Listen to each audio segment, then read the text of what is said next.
Why, hello YouTube.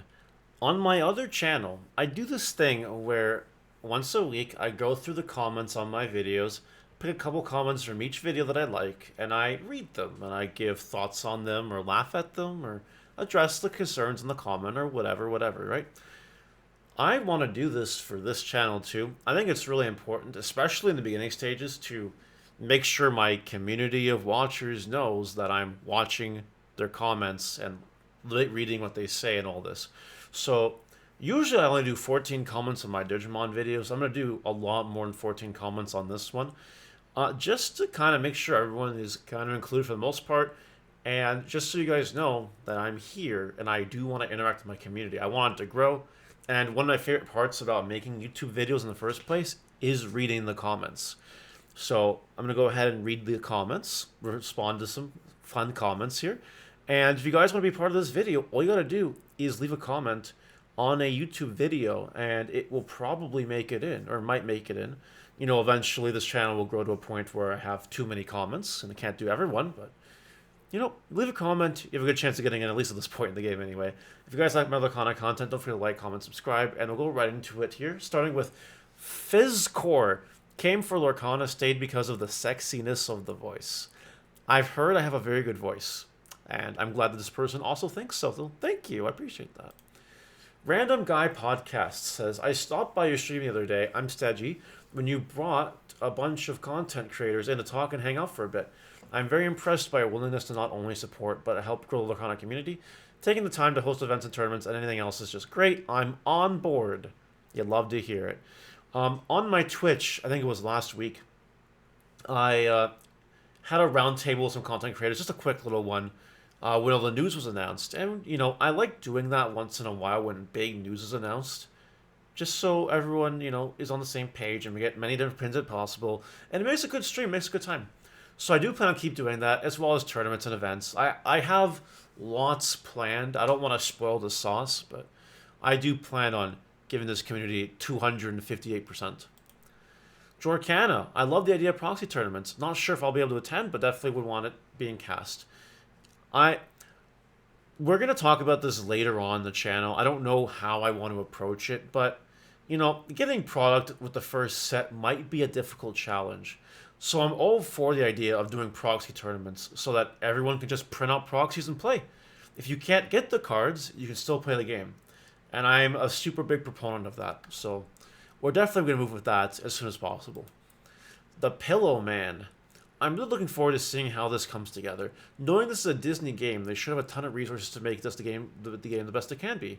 I'm also very much excited to run a Stitch deck and sit across The Incredibles, Darth Vader, Cinderella, and every Disney IP we can possibly imagine. I do think that down the road, this is what's going to happen. That's going to make for some definitely unimaginable situations enter your imagination. Like, you never thought you'd ever see in your life Stitch fighting Darth Vader, but in this card game, that's something that could happen. Or better yet, maybe they're on the same deck. Who knows? We'll find out as the game develops, certainly.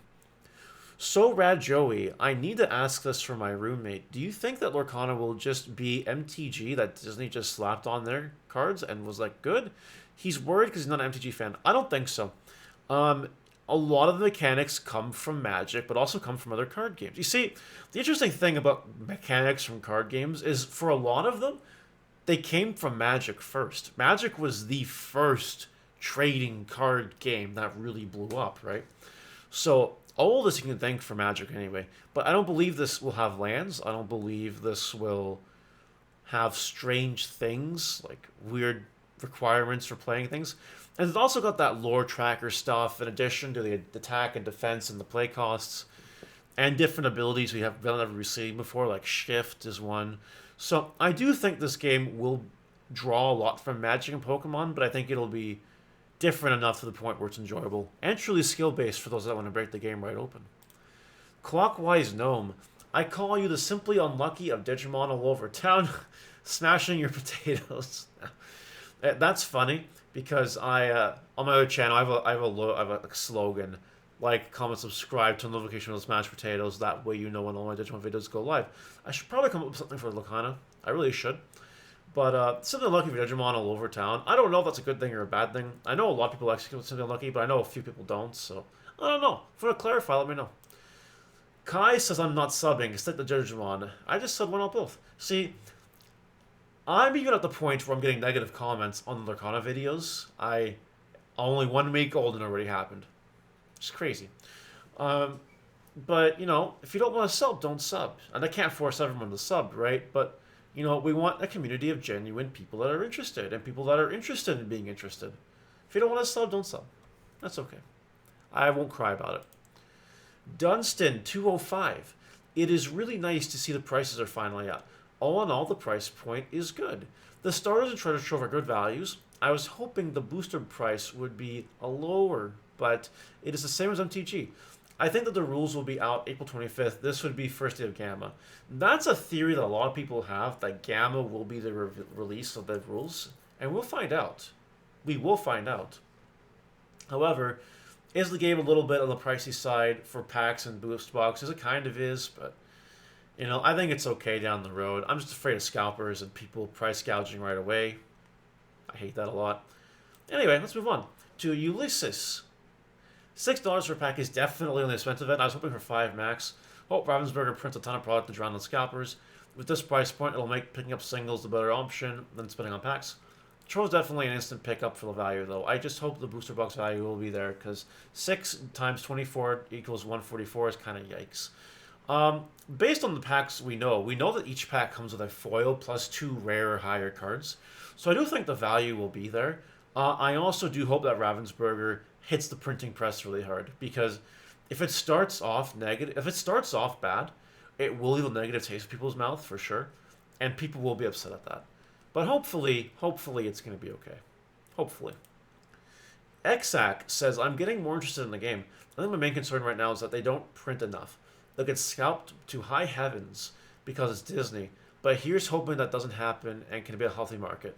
You see, a lot of people are concerned about that. It really comes down to how much is printed. If this gets printed to oblivion, it will be fine. If it does not get printed to oblivion, we could have issues. This guy here does comment that, trust me, anyone older 20 ain't playing this. LOL, I'm a grown-ass man. I would like to bet you, sir, $10,000. If you're right, and not a single person over 20 plays it, I will give you $10,000. But if you're wrong, and a single person plays this, you gotta give me $10,000. Let me know if you accept the bet. SGT Alyssa McEnroy, I'm so excited for this. Good. You better be. Daniel Davis, leaving the spiciest of comments, ready for all the new stuff and play the game. I am also ready. I'm also happy that Daniel Davis is on board. He's one of my favorite viewers. He's a good guy. He's a citizen of the people. I love him.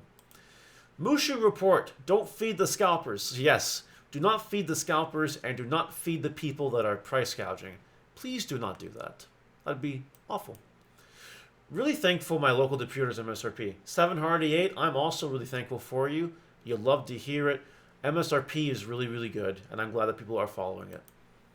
Rick Ford says, I'd speculate this will happen to a fair amount of presale buyers. Shop takes their money and leverages it under their businesses. Upon release, Shop really funds the interest-free loan back to the buyer, and buyer now has to scrounge for more product. Potentially even having to spend more money now.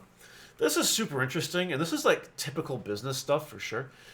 It is possible that some stores will be taking out loans and stuff to pay for this game, to try to turn some profits. I 100% believe that's going to happen. I also believe a situation will happen. But I do believe that some stores just do have the capital to do this, like I do. So it's not a big deal. We'll see what happens, though. Every store is a different situation, though. The bigger you are, the easier it is. Who knows? Who knows? Organic Chemistry says, ooh, loving the possibilities we're starting to see. Maybe I'll think about a Sapphire Ruby deck. Thanks for the speculations. You're welcome. I do like the video I made where we talked about how good is Evasive, because it does get people's brains flowing about deck building already. Like, my brain is already flowing about deck building in the game, and we don't even know that much. So I'm glad that people's gears are turning, for sure. Sean Bailey, really like your Digimon content. So stoked you've got some Lorcana on the go as well. Chomping at the bit for gameplay info from Ravensburger, as well as pre-orders going live. Yo, you and me both, Sean. You and me both, buddy. The Lucky Loafer. I bet the effects with the box around them on character cards is a timing thing like your turn only. Maybe you're right. That is a speculation, and we will find out eventually. The last comment today goes to Citizens of Lorcana. Ward with evasive equals game breaker. The game isn't even out yet and it's broken. JK, of course. However, it really does seem like a powerful combination of abilities. It really does. People will find ways to break this game upon release. I'm trying. Other people will try. We just want to build the best decks possible so that when competitive play starts, we can really break things right open. That's what I want to do. So I am excited. I really am. And we'll see what happens. That's it, though, for the comments. You guys let me know what you think of the comments, about the comments. And leave a comment in the comments if you want your comment to appear in these videos. See you later, guys. Take care.